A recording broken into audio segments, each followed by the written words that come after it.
சின்ன பிள்ளையிலேருந்தே ஃபேமிலியாக எங்கே போனாலும் காலையில் பிரேக்ஃபாஸ்ட்டுக்கு வந்து ஏதாவது ஒரு கடைக்கு கூட்டிகிட்டு போய் எங்கள் அப்பாவும் அம்மாவும் பொங்கல் தான் ஆர்டர் பண்ணுவாங்க. அதுவும் எக்ஸ்ட்ராவாக ஒரு வடை வேற கேட்டு வாங்கி சாப்பிடுவாங்க. அப்போ இருந்தே எனக்கு வந்து பொங்கல் பிடிக்காது.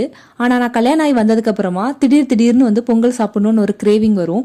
அப்படிதான் இன்னைக்கும் பொங்கல் சாப்பிட்ணுன்னு தோணுச்சு, அதுவும் வடையோட.